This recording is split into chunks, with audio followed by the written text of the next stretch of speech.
Welcome to the Magic Marine afternoon show here in sunny Porto, Portugal's second city. My name is Andy Rice, and joining me from Italy is Giulia Conti from Denmark.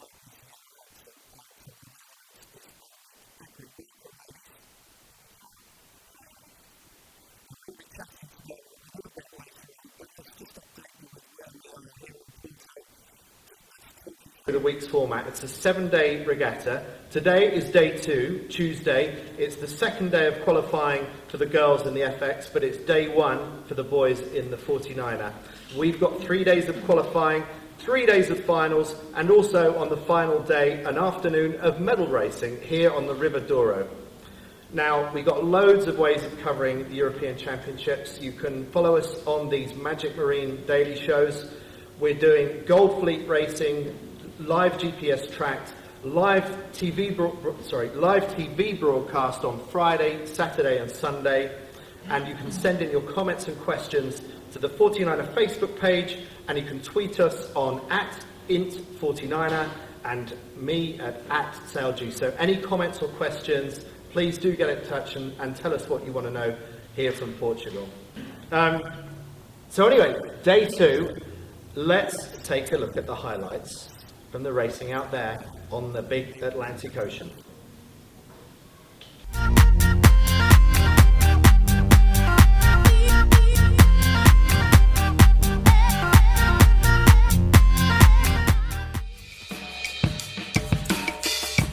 Welcome to the first day of the 49er FX and 49er European Championships in the historic town of Porto in Portugal.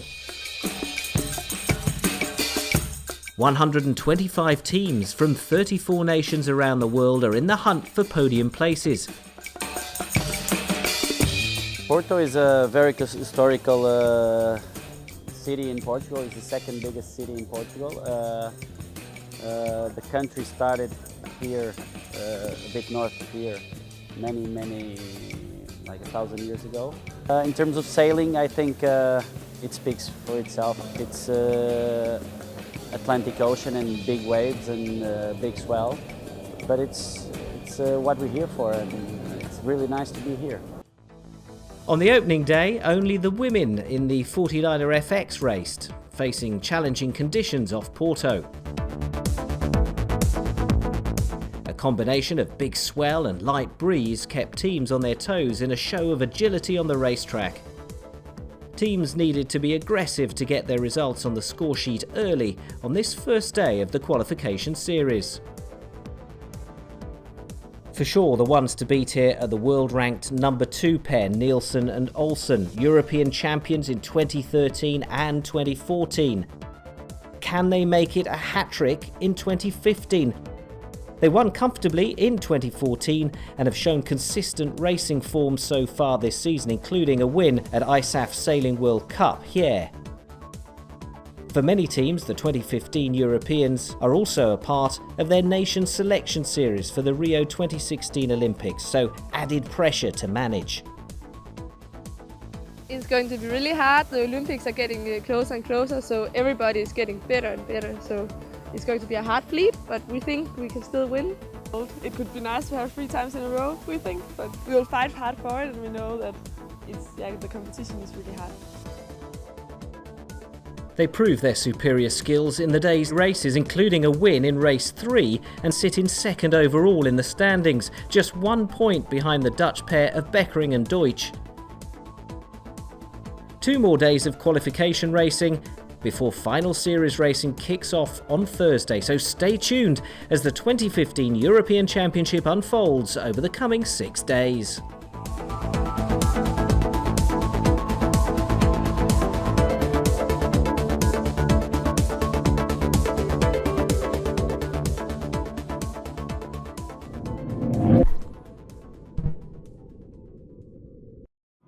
That was day 2. What was it actually like? I heard it was pretty tough on the thighs today, but maybe you better help me explain that, Giulia. It's nothing like it looks like in the harbor, because here it's blowing 15 knots, but outside you have to divide.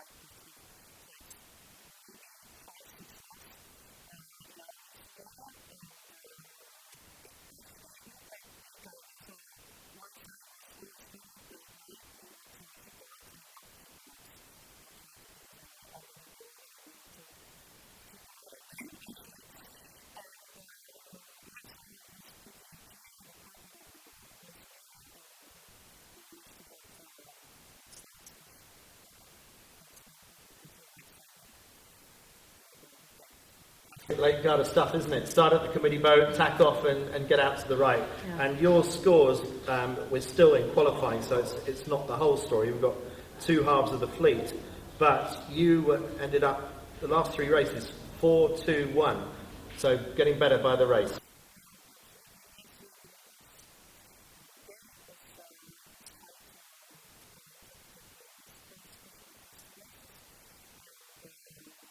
So today we went to the water with clearer ideas of what was going on, and it paid off, fortunately.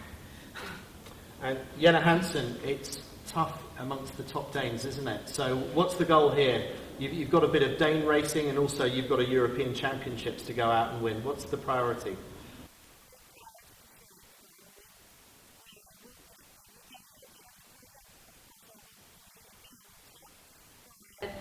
Yeah, it's for sure, it's individual. We want to win everybody. We're hard competitors, so yes. And what was your read on the situation today in terms of the racing? What were your tactical and strategic thoughts before racing actually began today?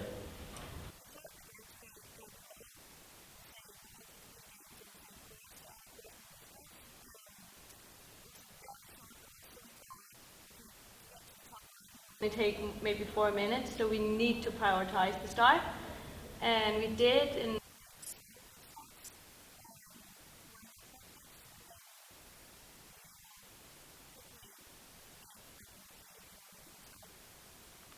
Annemiek, here you are sitting at the top of the tree on, well, you're joint, but you're just ahead of the Germans, Victoria Herzog and Annika Lorenz. So congratulations, having a great regatta so far. Just tell us a little bit about the technique involved in sailing on big Atlantic swell, particularly when it's coming in from one side, so it's sort of not wind with waves. That must make things really difficult. yeah, with the swell, there was a lot of focus.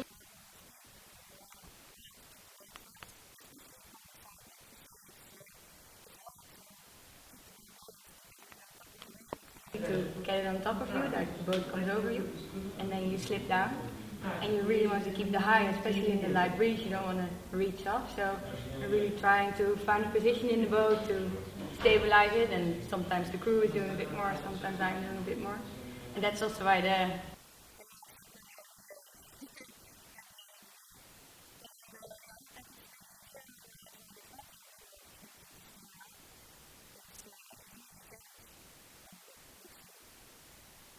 And Julia, what's your thought on that? You were complaining earlier that the legs were hurting a little bit, so do you just yell at Francesca to move in and out more so that you don't have to? On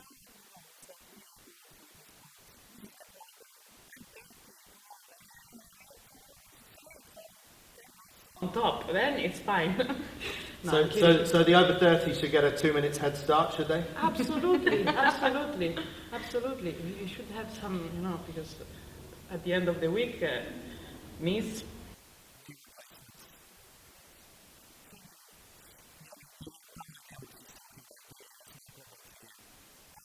all. I'm 26, so it's no, it's hard. It's very difficult. You really have to talk a lot in the boat and be aware who will look out and who can find the way around the course and who will make the boat sail. And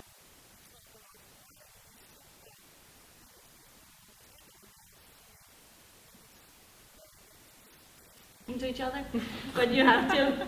And yeah, for sure. I know. Talk and listen, or just talk? Just talk, for sure.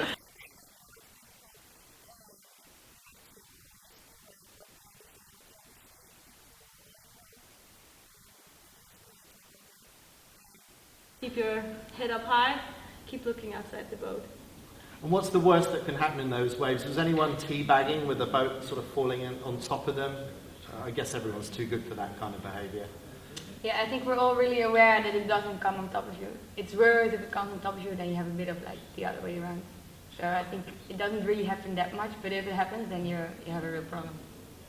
Now, who is wishing for a little bit more breeze than we had today? What's it going to be like sailing in the big Atlantic swell when the breeze kicks in? Julia, what do the old girls think about that? Maybe straighten the legs a bit? Point to straighten the legs. I don't know, I haven't sailed here in very strong breeze. I mean, maximum we had was 12, 14 knots in training. But okay, it's beautiful. Surf the wave, full speed. So we look forward to it. Hopefully we'll see some of that. Some of the videos leading up to this event, it looks absolutely fantastic. So there are already some great videos out there that some of the coaches have got. We hope to bring you more of that later on this week. I just want to talk also a little bit about where the fleet has moved on in the last 2 years. I'm thinking back to 2 years ago to Aarhus, Denmark. It was the first ever 49er European Championship. Jenna, you must have pretty happy memories of that regatta on home waters, but how much has the game changed since then? I think how much did it change? People are getting so much better. You really have to train.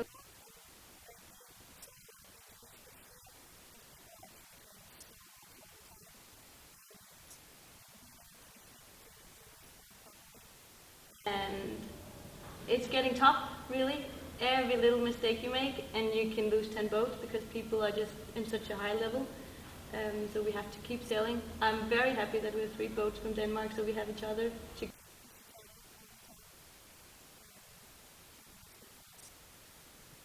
Annemiek, you're in a strange kind of situation. Here you are leading the European Championships, but your prospect of actually going to the Olympics and representing the Netherlands, if I may say so, it looks pretty slim.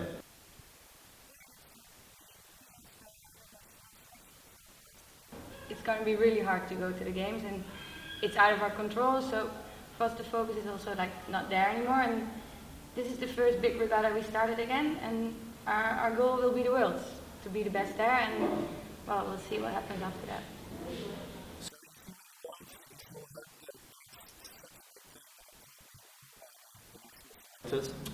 No, that's not how it works. Even if we win the Worlds, it doesn't mean that we'll go to the games. They're really strict rules, and yeah, if the rules are like that, we can only go if the others don't make the qualification. So we're depending on the others, and well, we will see where we end up because it's out of our control. Well, that brings us on to one of our other things we're going to be talking about on the Magic Marine Daily Show. And that one of the questions to talk about later on this week is Olympic qualification. What is the best way of actually selecting your sailor? Is it through a straight first past the post kind of scenario? Or do you have a group of experts, a group of selectors that make a nomination based on observations, which means there's subjectivity, it means that it's maybe open to question, some would say open to corruption. So that's one of the topics that we're going to be talking about later on this week. But the topic that I want to look at for today, and we're going to talk to the girls about this as well, and we encourage you at home also to get involved in our poll, which is on the homepage of 49er.org.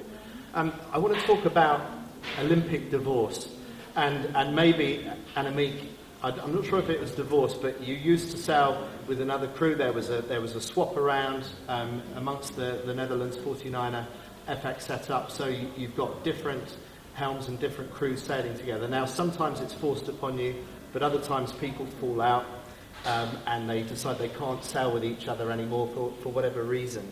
So if that happens and 2 team members go their separate ways, who should keep the points on the ISAF world ranking? And I'm thinking we've made a little bit of a mistake here, because here we have 3 helms sitting on the sofa. We don't have anyone from the cruise union. So we have to realise where these ladies are coming from. But let's say if you were to split up with Francesca, you go and sail with separate partners on the tour, who should keep the world ranking points? It's hard. It's hard because, in theory, no one should keep the points. It's like the crew is the crew, and the crew keeps the point. Crew with the skipper and crew together.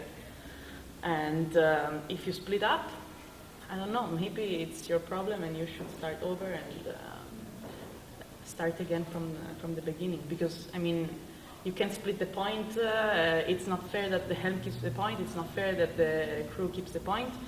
I think that now, for the rules of ISAF, you don't have any choice. Like the helm keeps the point. So is that okay with you, by the way? No, it's not, because, I mean, I have a project with Francesca, and if the project ends with Francesca, then, I mean, everything ends. So also the points, and then you should start from the beginning with someone else. I think in all sports happens this.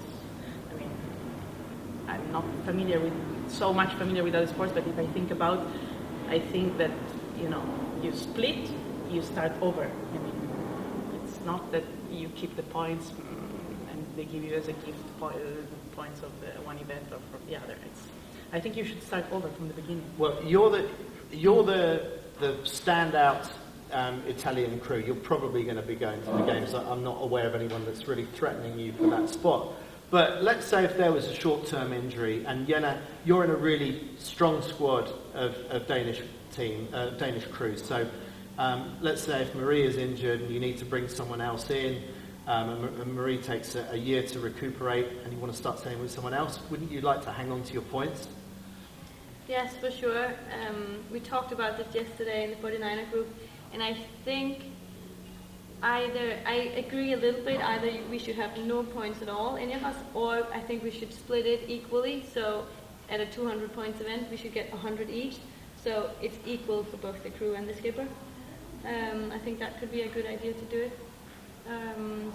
I think it would be hard for, if Marie got injured, that Ida can't continue because she's such a good skipper and she will not be able to try and make it for the Olympics anyways. So, yeah, I think it would be the best way to actually split the points, maybe. So, I think there is a difference between injury and breakup. Yes. I think. So if you talk about injury, then yes, what you say it's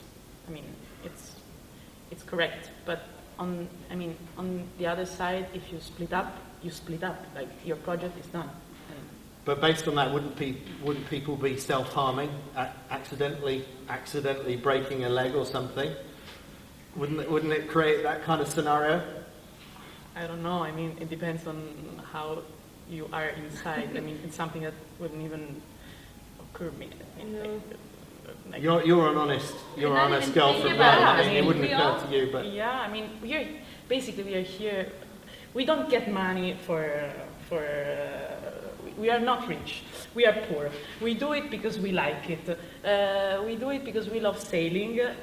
I don't pretend I break a leg because I need points from that. No, I don't know. But, well, you have federations, and I remember the 49er medal race, the infamous 49er medal race from Qingdao 2008, and the Italians, the federation, were not that happy about missing out on a medal. So it's not just what you want or what you think, it's sometimes what your nation wants.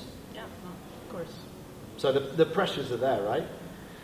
Yeah, I mean, I know it's a hard topic that came out, especially in Weymouth now, with the Argentinians, NACRA sailors. Just tell us about that. Well, they, Santiago Lange and Cecilia Carranza, well, Santiago could not sail that event, and so he's a skipper. And Cecilia asked the organization if she could sail with another helm, and there was this hashtag, how was it? Rights for Cruise. Yeah. And they denied her to sail the Sail for Gold with another guy because he was not ranked in the ISAF ranking. So at the end they could not sail. So that's why all this topic, I think, came out so recently. Well, maybe something good will come out of it. Annemiek, you've heard two different points of view there. Where do you fit into this? You've got anything else to add to it? No, not really to add. I think it's quite hard. Like you said, there's a difference between really breaking up a team or if somebody's injured. I think it's good if there's like a difference in between that. Because if you really break up, then you start over and it's a new situation. And if you're injured, it's strange if you lose all your points. So I think that's where I am. Girls, thank you very much for that. Fascinating insights. And the thing is, this goes so much further than the 49er FX class. This is really across the whole Olympic and Paralympic scene that we're talking about. But that wraps it up for today's Magic Marine afternoon show. Tune in later on this evening at 49er.org to watch the highlight show from day 2 of the 49er Europeans.